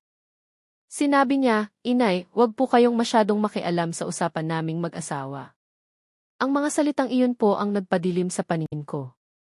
Yumuko si Elena, ang kanyang dalawang kamay ay mahigpit na nakakuyom sa kanyang malong. Tumayo po ako at tinitigan siya ng matalim. Sinabi ko, kung hindi mo kayang gawing payapa ang bahay na ito, mas mabuti pang umalis ka. Umatras po siya, natisod sa isang silya. Tumama po ang ulo niya sa mesa. Nagulat po ako, may lumabas na dugo mula sa kanyang sentido. Noong oras na iyon, pwede ko po siyang tulungan pero hindi po ako gumalaw. Tinitigan ko lang po siya. Sa puso ko, sinabi ko, siguro ito ang paraan para bumalik si Marco sa akin lang. Lalong humina ang boses ni Elena na parang naubusan ng lakas. Yumuko si Major Cruz, hindi na nagsusulat. Alam niyang ang sinasabi niya ay hindi lamang isang pag-amin, kundi isang pagsisisi. Nag-antay po ako ng matagal, umuulan pa rin. Ang katawan ni Elia ay hindi gumagalaw sa sahig. Nagpanik po ako, umiyak po ako. Pero pagkatapos noon, hindi ko na po alam kung ano ang nangyari sa isip ko. Naramdaman kong isinara na ng mundo ang lahat ng daan para sa akin. Kinalagad ko po ang katawan niya papunta sa kusina. Naghanap po ako ng malaking plastic bag, isinilid siya gamit ang sarili kong mga kamay. Binalot ko po siya at inilagay sa puting kahon na karaniwan kong ginagamit para sa mga ani naming kamuting kahoy. Lalong yumuko si Elena. Ang kanyang mga luha ay tumulo sa kanyang malong. Ang kanyang boses ngayon ay halos hindi na marinig. Kinabukasan ng umaga, ipinadala ko po ang kahon kay Mang Tonyo, ang tsuper na karaniwang naghahatid ng mga produkto sa terminal. Sinabi ko pong sariwang karne iyon para sa isang kamag-anak sa Maynila. Umiti po ako kay Mang Tonyo, pero wasak na po ang puso ko. Alam ko pong ang ginawa ko ay hindi mapapatawad ng tao. Matagal na tinitigan ni Major Cruz ang matandang babae. Naging napakatahimik sa silid. Tanging ang tunog ng tiktak ng orasan sa dingding ang maririnig. Aling Elena, kaya po ba alam ninyo ang ginagawa ninyo noong gabing iyon? Marahang tumango si Elena. Alam ko po, sir. Pero huli na po ang lahat. Hindi ko na po maibabalik ang oras. Gusto ko lang pong malaman ni Marco na lahat ng ginawa ko ay hindi dahil sa galit, kundi dahil sa takot na mawala siya. Ang mga salitang iyon ay nagpatigil sa hangin sa silid. Yumuko si Igdalawa Santos, nagpipigil ng mabigat na paghinga. Hindi niya alam kung dapat siyang magalit o maawa. Isinara ni Major Cruz ang folder sa harap niya. Ang kanyang boses ay matatag ngunit malambot. Sige po, Aling Elena. Naitatala na po namin ang lahat. Simula ngayon, dadaan po kayo sa proseso ng batas bilang isang suspect. Pero maniwala po kayo, bawat tao ay may pagkakataon pa ring magsisi. Hindi sumagot si Elena. Tumingin lamang siya sa kisam. Ang kanyang mga mata ay blanko. Pagkatapos, sa halos pabulong na boses, sinabi niya, alam ko po, sir. Umaasa lang po ako na isang araw ay mapatawad ako ni Marco, kahit sa panalangin lang. Tumayo si Major Cruz, matagal na tinitigan ang matandang babae na ngayon ay mukhang marupok. Sa likod ng mga pader, ang tunog ng azan para sa tanghali ay nagsimulang marinig mula sa maliit na kapilya sa kabilang kalsada. Ang tunog ay marahang pumasok sa silid, nagdadala ng nakabibinging katahimikan. Ipinikit ni Elena ang kanyang mga mata. Muling tumulo ang kanyang mga luha. Sa pagkakataong ito, hindi niya ito itinago. Sa kanyang puso, sinabi niya, Panginoon, patawarin mo po ako. Isa lang po akong inang labis na nagmamahal. Sa labas ng silid, muling nagsimulang umulan. Tila ang langit ay nakikiiyak sa isang inang sa wakas ay umamin, matapos magdala ng isang madilim na lihim ng napakatagal. Mabilis na kumalat ang balita tungkol sa pag-amin ni Elena Reyes sa Barangay San Isidro. Dinala ng hangin ang mga bulungan mula sa isang bibig patungo sa isa pa. Mula sa tindahan ni Aling Nena hanggang sa outpost ng mga tanod malapit sa palayan, iisa lang ang pinag-uusapan ng lahat. Walang makapaniwala na ang matandang babae na kilala sa pagiging madasalin at palakaibigan sa mga kapitbahay ay kayang gumawa ng ganoong kalupit na bagay. Noong umagang iyon, maliwanag ang langit, ngunit mabigat ang pakiramdam. Sa maliit na talipapa malapit sa kapilya, ang mga nagtitinda ng gulay ay nagbubulungan habang inaayos ang kanilang mga paninda. Mayroong naaawa. Mayroon ding umiiling na may tonong naninisi. Kasalanan din niya, masyadong selosa sa anak niyang lalaki, sabi ng isa. Kawawa naman si Elia, bata pa, hindi man lang nagkaanak, bulong ng isa pa. Sa pansamantalang tinutuluyan, si Marco ay nakaupo sa isang silyang kawayan sa beranda. Namamaga ang kanyang mga mata, maputla ang mukha. Hindi pa siya kumakain mula kahapon. Sa harap niya, isang tasa ng tsaa na malamig na ay hindi nagagalaw. Sa kanyang ulo, paulit-ulit ang boses ng kanyang ina. Ang mga salitang parang dahan-dahang pumipila sa kanyang puso. Hindi ko na maibabalik ang oras. Huli na ang lahat. Tumingin si Marco sa luntiang palayan sa malayo. Umihip ang hangin, dala ang amoy ng lupa at dahon ng kamuting kahoy. Ipinikit niya ang kanyang mga mata, sinusubukang pakalmahin ang sarili. Ngunit ang lumitaw ay mga alaala. Ang mga gabi noong bata pa siya na mahigpit siyang yayakap ng kanyang ina tuwing umuulan, ang mga simpleng kwento tungkol sa pasensya at katapatan, ang boses ng kanyang ina kapag tinatawag siya para kumain. Lahat ng iyon ngayon ay tila napakalayo na. Biglang may mga yabag na narinig mula sa likuran. Dumating si Padre Mateo, may dalang rosaryo at isang malumanay na ngiti. Umupo siya sa tabi ni Marco nang walang imik. Ilang sandali silang tahimik, nakikinig sa tunog ng hangin na dumadaan sa mga dahon ng kawayan. Anak, nakarating na ba sa iyo ang balita? Tanong ni Padre Mateo sa mahinang boses. Tumango si Marco, ang kanyang mga mata ay nananatiling nakatingin sa kawalan. Sumagot siya ng mahina, narinig ko po lahat, Padre. Umamin na po si Inay. Ipinikit ni Padre Mateo ang kanyang mga mata sandali at sinabi sa malalim na tono, minsan, ang katotohanan ay dumarating na may dalang sakit. Ngunit mula sa sakit na iyon, natututunan ng tao ang kahulugan ng kapatawaran. Hindi mo kailangang kamuhian ang iyong ina, anak. Nagkamali siya. Ngunit sa likod ng pagkakamaling iyon ay mayroong isang pag-ibig na napakalaki kaya't nabulag siya. Lumingon si Marco ng marahan. Padre, paano ko po siya mapapatawad? Kinuha po ng nanay ko ang buhay ng asawa ko. Sa tuwing naaalala ko ang mukha ni Elia, parang sinusunog ang dibdib ko. Pero sa tuwing naaalala ko ang mukha ni Inay, nawawasak naman ang puso ko. Tinitigan siya ni Padre Mateo nang may malumanay na tingin na nagpapakalma. Walang madaling paraan para magpatawad. Ngunit kung mananatiling matigas ang iyong puso, hindi mo kailanman matatagpuan ang kapayapaan. Ipagdasal mo siya hindi para burahin ang kanyang kasalanan, kundi para maging payapa ang kanyang kaluluwa at bigyan ka ng Diyos ng lakas upang magpatuloy. Yumuko si Marco. Nanginginig ang kanyang dalawang kamay. Tinitigan niya ang basang lupa sa ilalim ng kanyang mga paa at bumulong ng mahina. Gusto ko pong magalit pero hindi ko rin po kaya. Gusto ko pa rin po siyang tawaging Inay. Sa malayo, ang tunog ng azan para sa tanghali ay marahang narinig mula sa tore ng kapilya. Ang mga ibon ay lumilipad sa ibabaw ng palayan at ang hangin ng hapon ay nagsimulang umihip ng malamig. Dahan-dahang tumayo si Padre Mateo at tinapik ang balikat ni Marco. Halika na sa kapilya, anak. Minsan, ang kapayapaan ay hindi dumarating mula sa mga sagot, kundi mula sa mahabang pagluhod. Sumunod si Marco sa mga hakbang ng pari. Sa loob ng maliit na kapilya na may dingding na kahoy, umupo siya sa likurang hanay. Ang tunog ng mga panalangin ay marahang umalingaw-ngaw. Sa pagitan ng kanyang pagluhod, tumulo ang mga luha, binabasa ang banig. Hindi na niya alam kung iyon ba ay luha ng pagkawala, pagsisisi, o pagnanais na mapatawad. Samantala, sa lumang bahay na ngayon ay walang laman, ang police line ay nakakabit pa rin sa bakod na kawayan. Damo sa bakuran ay nagsisimula ng tumaas. Tuwing gabi, ang ilang bata sa barangay na dumadaan ay kinikilabutan kapag nakikita ang ilaw sa kusina na nananatiling mahinang nakasindi. Sabi ng mga tao, iyan ang ilaw na laging pinapanatili ni Elena para hindi magdilim ang kanyang bahay. Ngayon, ang ilaw na iyon ay tila nakasindi para alalahanin ang isang kasalanang hindi na mabubura. Sa likod ng mga rehas, nakaupo si Elena na nakatingin sa langit ng hapon mula sa maliit na bintana ng selda.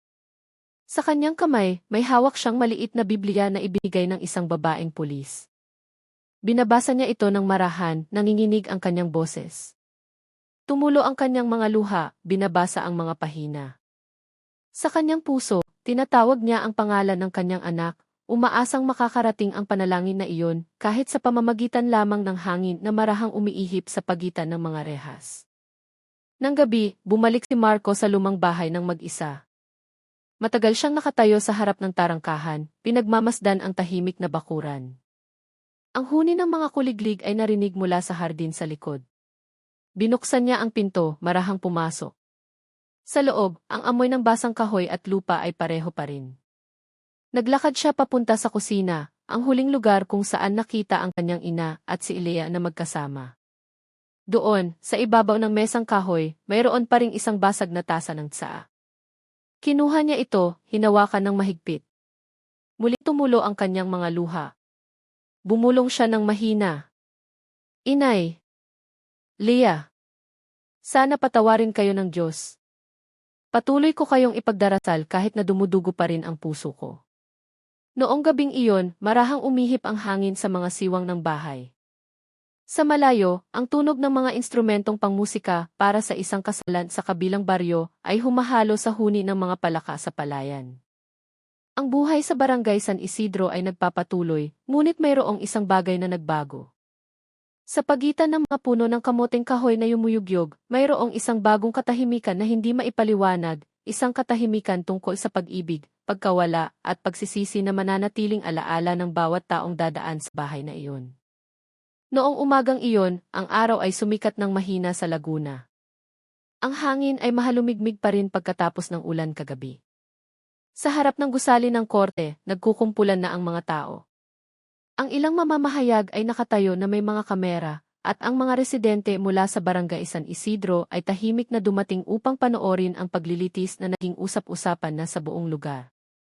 Sa gitna ng pulutong, nakatayo si Marco na may tensyonadong mukha, ang kanyang puting polo ay gusot, at ang kanyang mga kamay ay nanginginig habang hawak ang isang maliit na folder na naglalaman ng subpoena. Ang kanyang mga mata ay mapungay na parang isang taong hindi natulog buong gabi. Tinitigan niya ang gusali ng korte ng may kabigatan. Ngayong araw, hindi lamang siya darating bilang isang anak, kundi bilang isang saksi na kailangang magsalita tungkol sa katotohanan kahit nawasak ang kanyang puso. Sa malayo, isang sasakyan ng kulungan ang huminto sa bakuran. Dalawang opisyal ang lumabas at binuksan ang pinto. Mula sa loob, lumabas ang isang matandang babae na may marahang mga hakbang, ang kanyang mga kamay ay nakaposas. Bumaba si Elena ng walang imik. Ang kanyang mukha ay kalmado, ngunit ang kanyang matatandang mata ay tumingin sa paligid ng may malalim na pananaw. Nang matama ang kanilang mga mata ni Marco, tila huminto ang mundo sandali. Gusto ni Marco na tumakbo at yakapin siya, ngunit ang kanyang mga hakbang ay napigilan. Nakatayo lamang siya, ang kanyang dibdib ay malakas na kumakabog. Yumuko si Elena at pumasok sa silid ng hukuman na may mahigpit na bantay. Puno ang silid ng hukuman. Ang hukom ay nakaupo sa mataas na upuan na may itim na toga. Sa tabi niya, ang piskal at ang abogado ng depensa. Ang mga bulungan ay pumuno sa silid. Nang tawagin ang pangalan ni Elena Reyes, lahat ng mata ay nakatuon sa kanya. Tumayo siya, ang kanyang katawan ay mukhang matanda na, hawak ang parehong malong na suot niya noong siya ay inaresto. Sinimulan ng piskal na basahin ang mga sakdal. Ang kanyang boses ay matatag at may ritmo. Bawat pangungusap ay parang suntok sa dibdib ni Marco. Salita sa salita, binanggit ang maulang gabi, ang dugo sa sahig ng kusina, at ang pag-aming nakasulat sa police report. Yumuko si Elena sa buong pagbasa, hindi sinusubukang tumutol. Nang tawagin ng hukom ang pangalan ni Marco bilang saksi, biglang tumahimik ang silid. Dahan-dahang tumayo si Marco, lumakad pasulong. Ang kanyang mga paa ay tila mabigat. Sa bawat hakbang, naririnig niya ang alinggaw-ngao ng mga alaala ng kanyang pagkabata, nang tinuruan siya ng kanyang ina na magbasa, magdasal, at ihatid siya sa paaralan na may mukha ng pagmamalaki.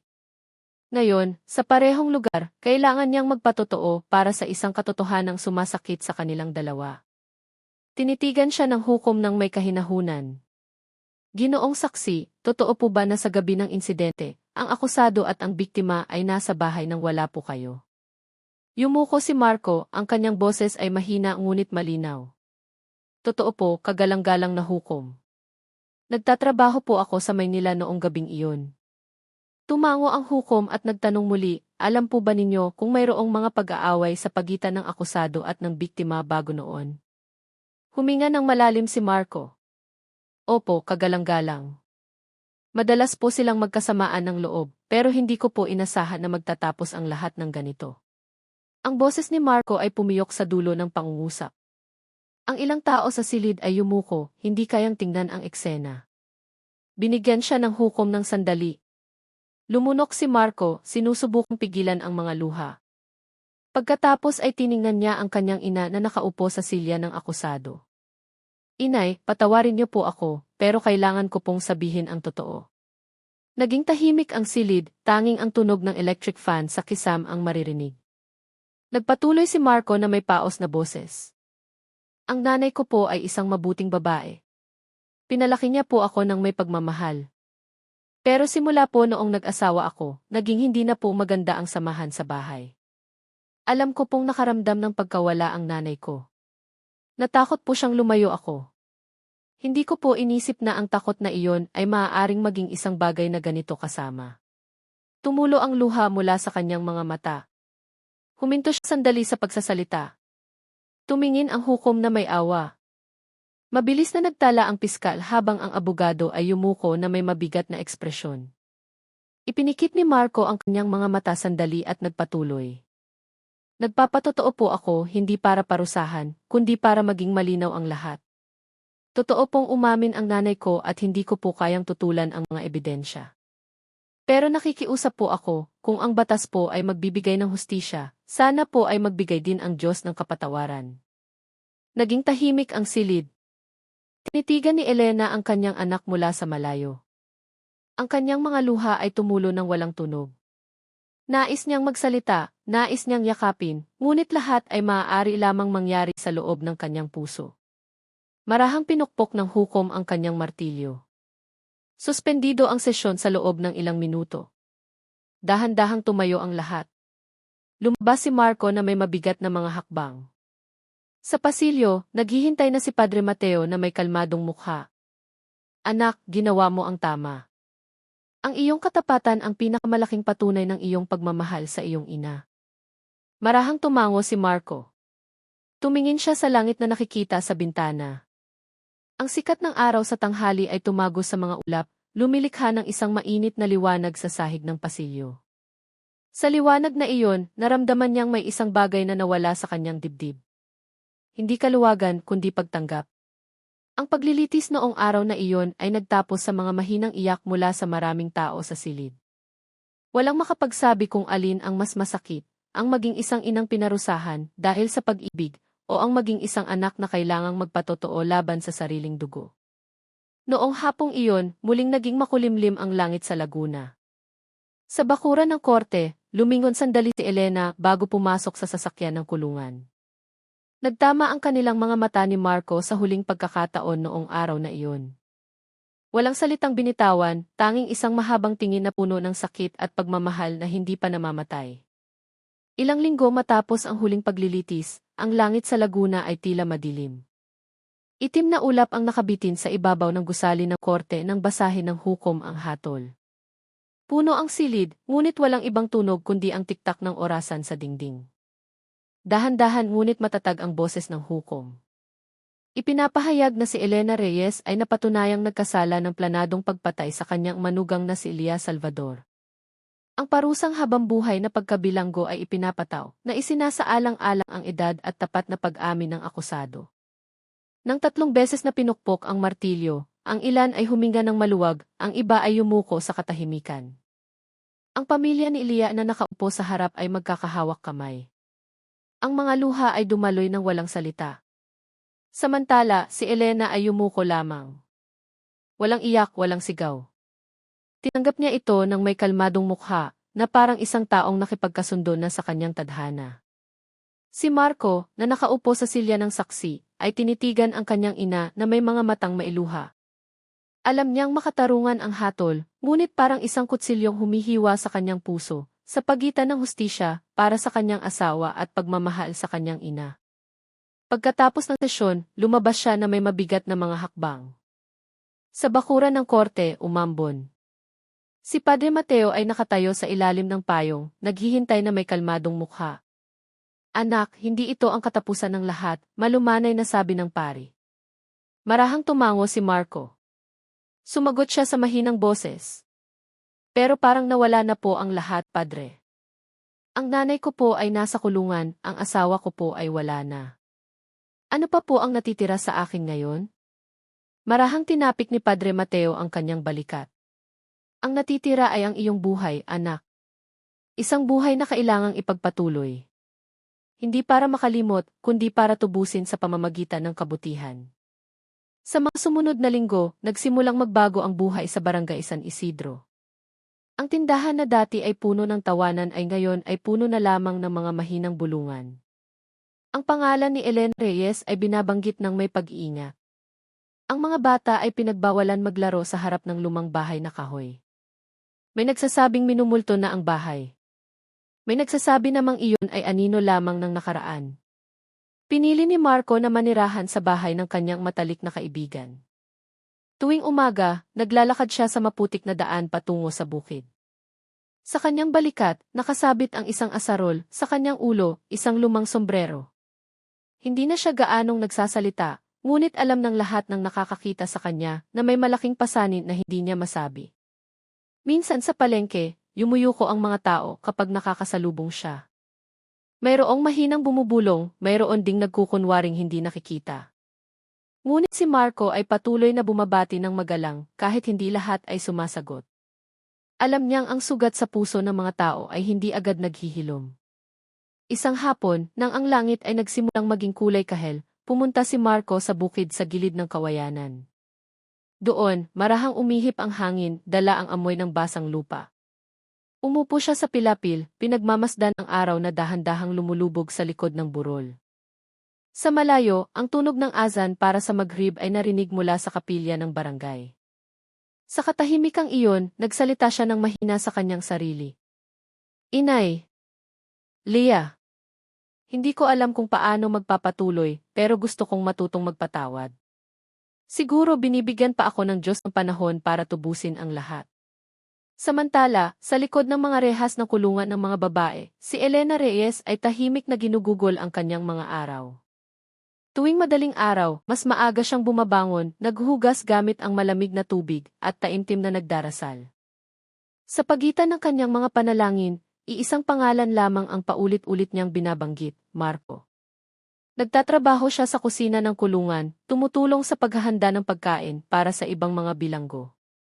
Minsan, tinitingnan siya ng mga kapwa bilanggo ng may awa.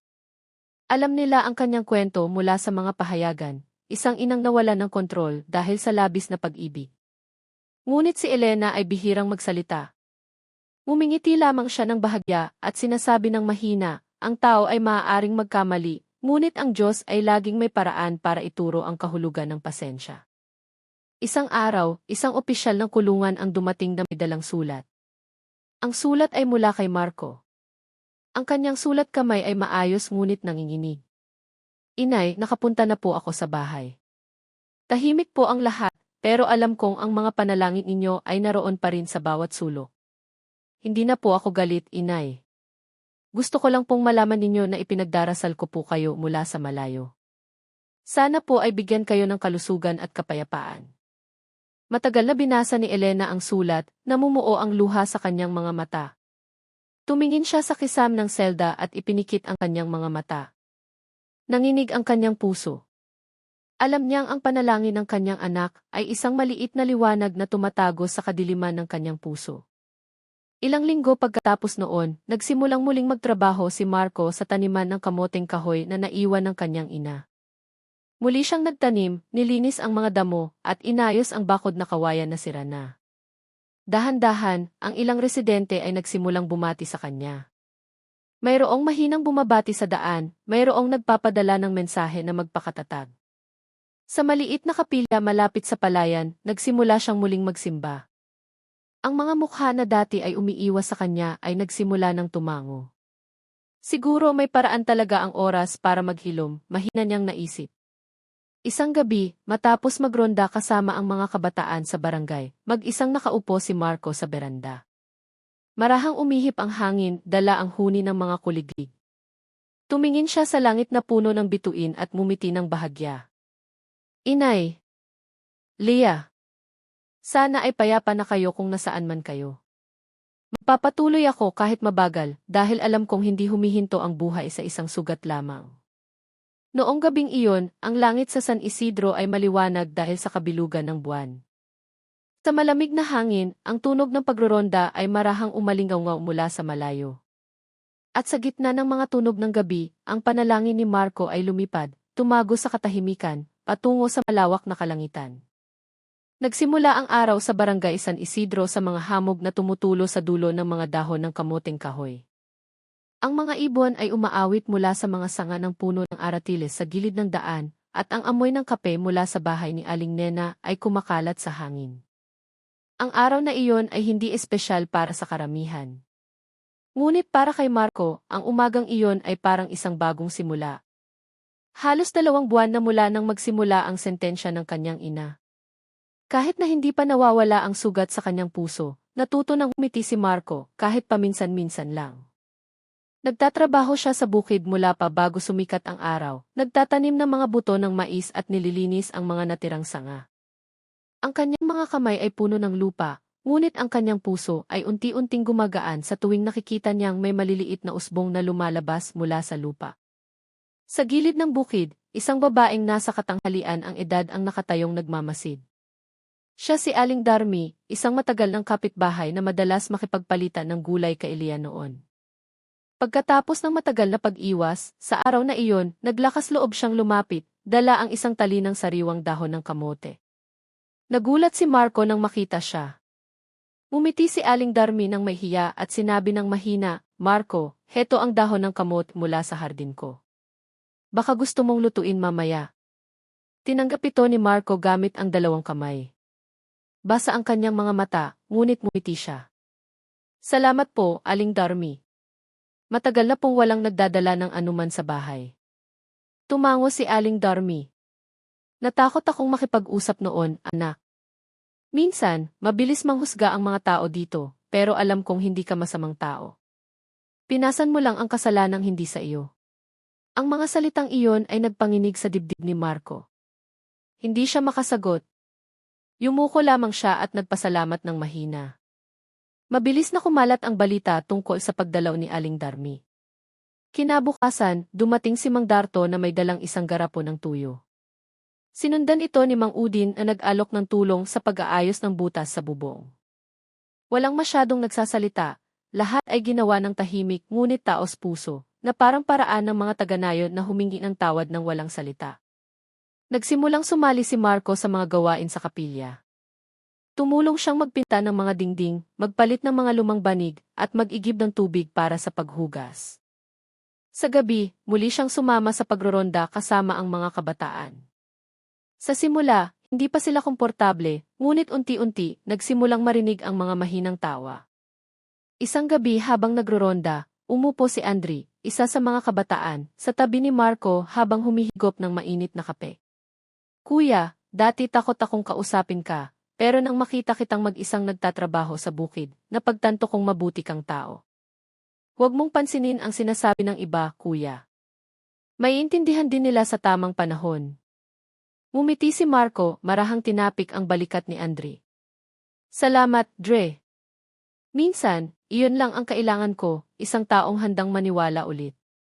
Unti-unting bumuti ang relasyon ni Marco sa mga residente.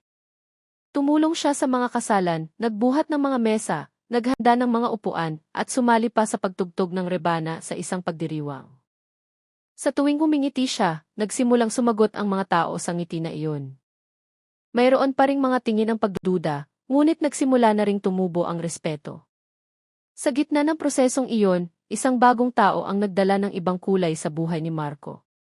Ang pangalan niya ay Isabel, anak ni Aling Darmi na nagtatrabaho sa munisipyo. Dati, madalas siyang nakikipaglaro kay Elia, ngunit mula nang mangyari ang trahedya, umiwas siyang pumunta sa bahay ni Marco. Isang hapon, nang dalhin ni Marco ang mga ani sa munisipyo, binati siya ni Isabel nang may pag-aalinlangan. "Kuya Marco, narinig kong gumaganda na ulit ang bukid ninyo. Kailangan niyo po ba ng tulong sa paghahanap ng bibili ng mga ani? Baka po makatulong ako sa pamamagitan ng programa ng barangay." Tinitigan ni Marco si Isabel sandali at tumango. "Salamat. Hindi ko alam kung saan magsisimula." Ngumiti si Isabel.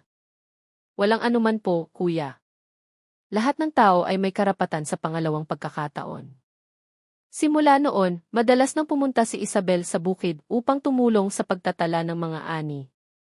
Bihira silang mag-usap tungkol sa nakaraan, ngunit sa pagitan ng katahimikan at mga maikling ngiti, mayroong isang init na unti-unting tumutubo.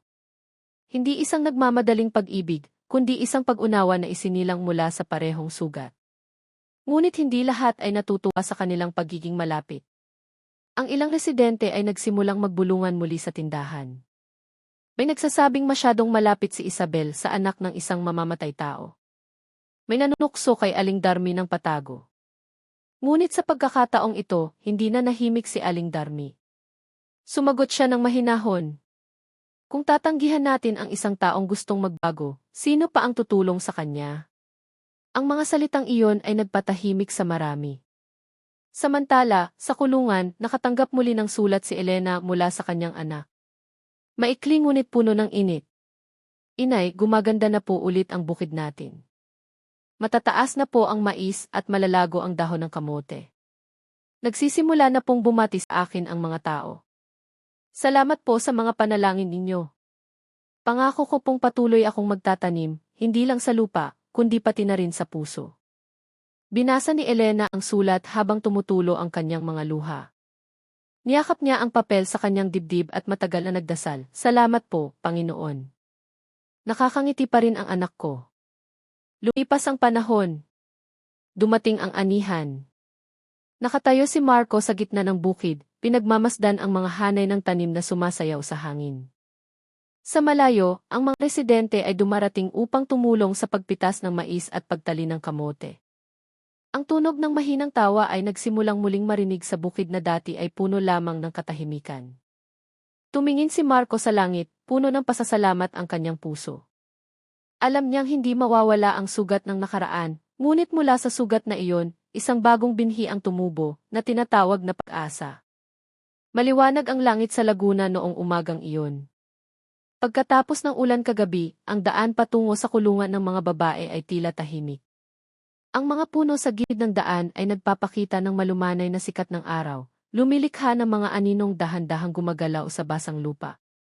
Sa gitna ng mga aninong iyon, naglalakad si Marco nang may maingat na mga hakbang, dala ang isang maliit na bag na naglalaman ng damit at ilang pasalubong mula sa nayon. Halos 6 na buwan na mula nang hatulan ang kanyang ina. Hindi pa siya dumadalaw dahil hindi pa niya kayang harapin ang katotohanan. Ngunit pagkatapos makipag-usap kina Padre Mateo at Isabel, sa wakas ay naglakas loob siya. Sinamahan pa siya ni Isabel hanggang sa tarangkahan ng kulungan. Sa harap ng malaking pintong bakal, huminto sandali si Marco. Tinitigan niya ang pangalan ng kulungan, marahang kumakabog ang kanyang dibdib. Tinitigan siya ni Isabel nang may kahinahunan at sinabi, "Kuya, siguradong matutuwa si inay na makita kang dumating. Huwag kang matakot, hindi ito isang nakakatakot na lugar. Ito ay isang lugar para sa mga taong gustong magbago." Marahang tumango si Marco at pumasok. Sa isang simpleng silid-hintayan, isang babaeng opisyal ang nagsuri sa listahan ng mga bisita. Pagkatapos pumirma sa logbook, umupo si Marco sa isang mahabang upuan. Tila mabagal ang takbo ng oras. Isang tunog ng sapatos ang narinig mula sa pasilyo. Pagkatapos, lumitaw ang isang taong matagal na niyang inaasam na makita. Dahan-dahang naglakad si Elena Reyes, suot ang kulay abong uniforme ng bilanggo at isang simpleng belo. Mas maputla ang kanyang mukha, ngunit ang tingin ng kanyang mga mata ay pareho pa rin. Nang makita si Marco, huminto siya. Nanginginig niyang tinakpan ang kanyang bibig. Agad na dumaloy ang mga luha sa kanyang mga pisngi. Tumayo si Marco, may luha sa kanyang mga mata. Nais niyang yakapin, ngunit sa pagitan nila ay may isang mesa at isang gwardyang nagbabantay. "Inay," nanginginig ang boses ni Marco. Matagal siyang tinitigan ni Elena at sinabi ng mahina, "Anak, dumating ka rin. Akala ko hindi mo nagugustuhing makita ang mukha kong ito." Yumuko si Marco, pinipigilan ang mga luhang namumuo. "Hindi po, inay. Hindi ko po kayo kinamuhian. Kailangan ko lang po ng oras para maintindihan ang lahat." Umupo sila ng magkaharap. Ilang sandaling katahimikan. Tanging ang tunog ng orasan sa dingding at ang ugong ng electric fan ang maririnig. Binuksan ni Marco ang maliit na bag na dala niya at may inilabas. Isang lumang malong na dati ay laging hawak ng kanyang ina. Inilagay niya ito sa ibabaw ng mesa. "Dala ko po ito, inay.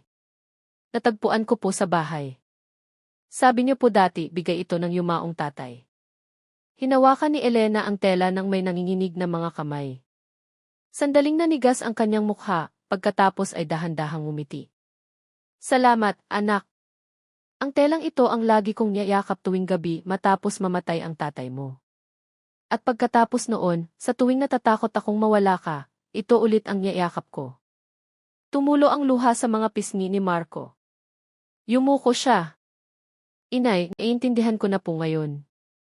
Napakalaki po ng pagmamahal ninyo, aya't nakalimutan ninyong kailangan din ng pag-ibig na magbigay ng espasyo. Pero alam ko pong hindi ninyo sinadyang maging masama. Dumating po ako hindi para ipaalala ang kasalanan, kundi para magdala ng panalangin."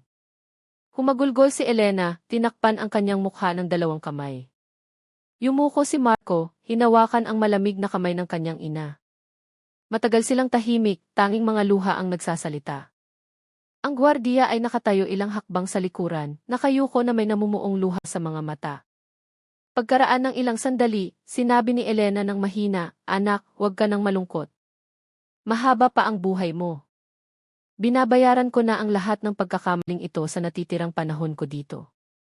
Pero ikaw, maaari ka pang magtanim, maaari ka pang tumulong sa kapwa. Gawin mong isang bukid ng biyaya ang iyong buhay, anak. Huwag mong hayaang pigilan ka ng sugat na ito." Tumango si Marco, masikip ngunit mainit ang kanyang puso. Sinabi niya sa malumanay na boses, "Pangako ko po, inay. Patuloy po akong magtatanim, hindi lang ng kamote at mais, kundi pati na rin ang pag-asa." Ngumiti si Elena ng bahagya. Matagal niyang tinitigan ang kanyang anak at bumulong, "Kung sakaling ramdaman mong nag-iisa ka, tingnan mo ang langit sa hapon. Magdarasal ako sa parehong oras.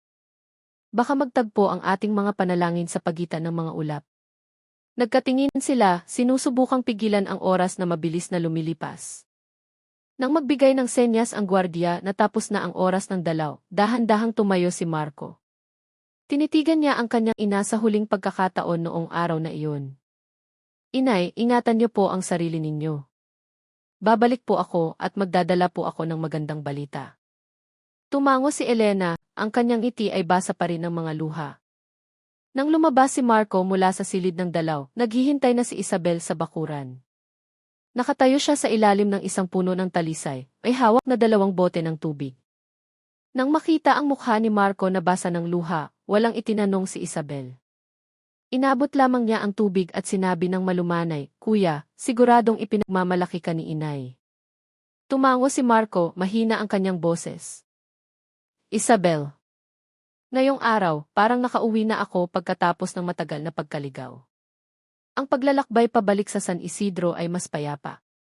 Ang asul na langit ay nagpapakita ng malumanay na liwanag sa mga palayan at bukirin sa kahabaan ng daan." Nakaupo si Marco sa tabi ng bintana ng sasakyan, pinagmamasdan ang mga ulap na dahan-dahang gumagalaw.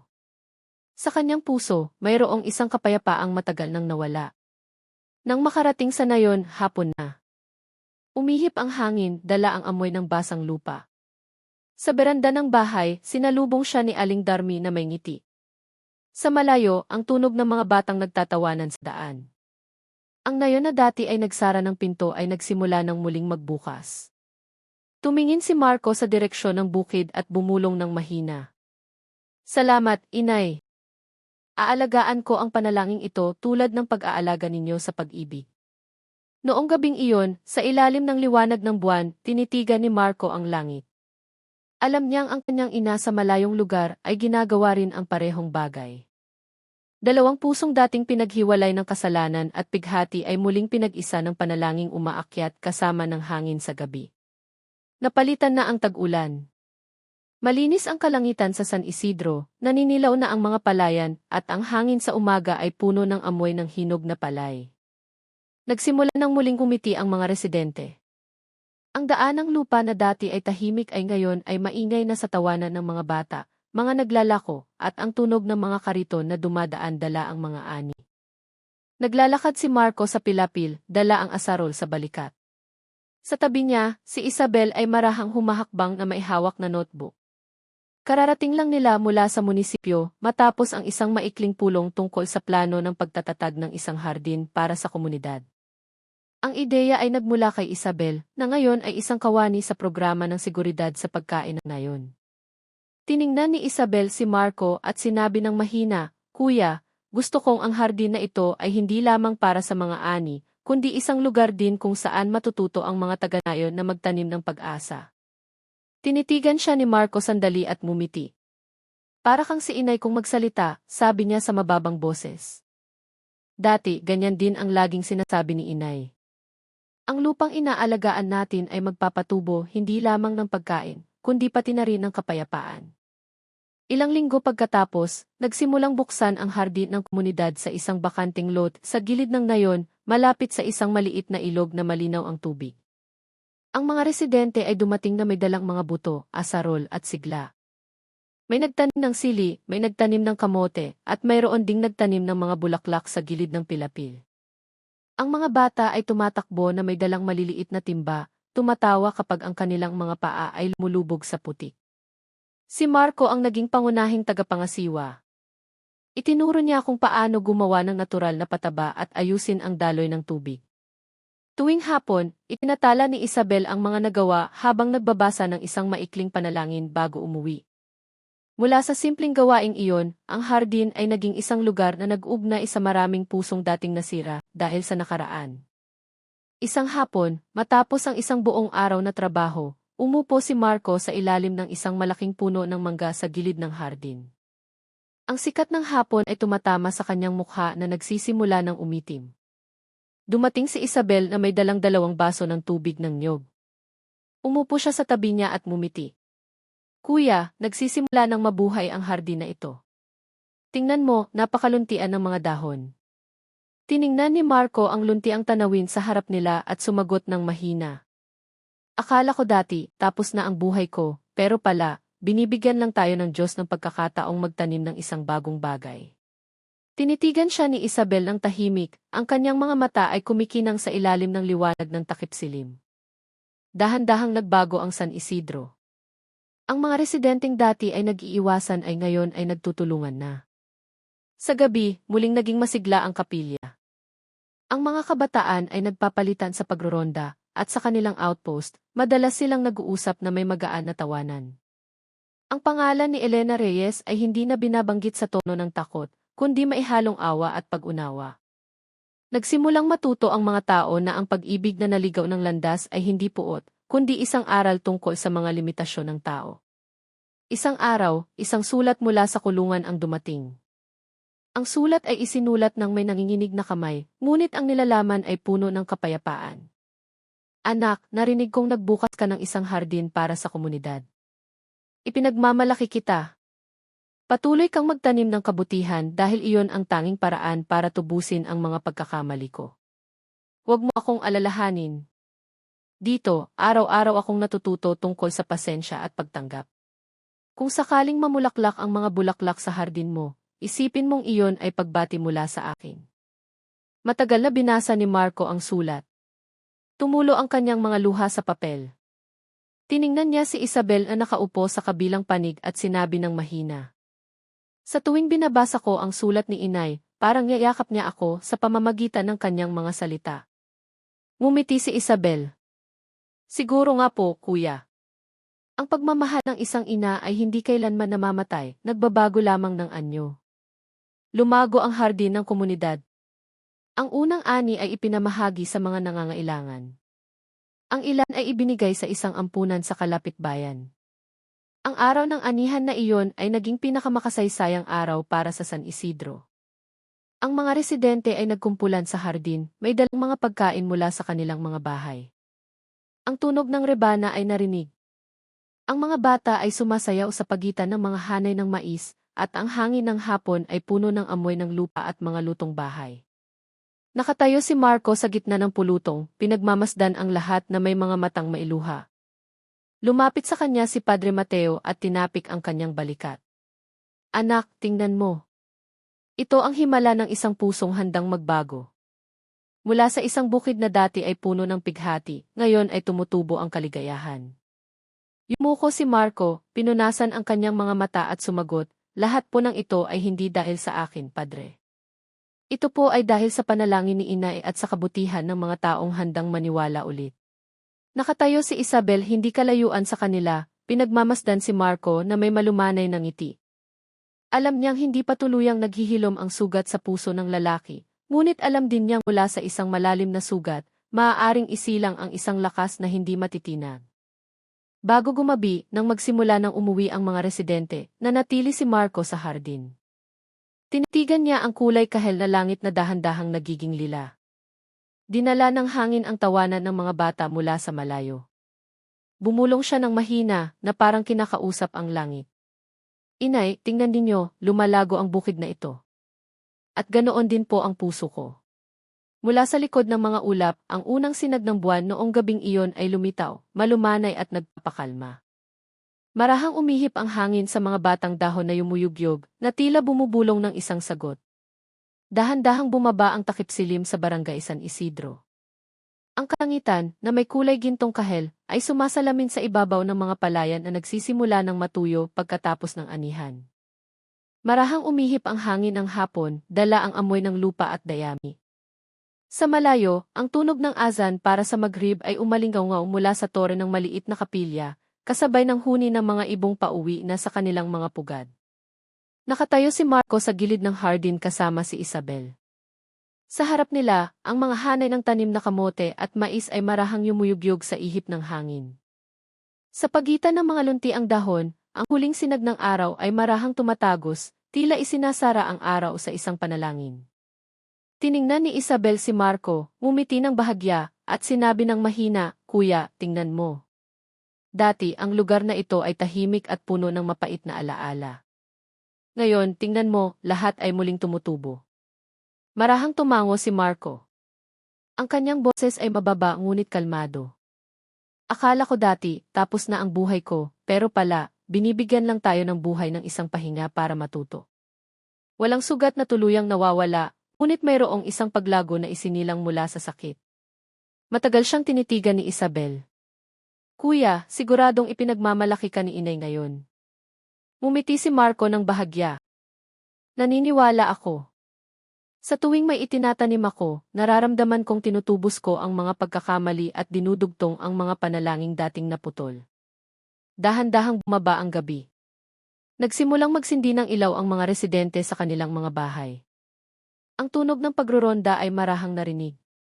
Sinundan ito ng tawanan ng mga batang naglalaro sa daan.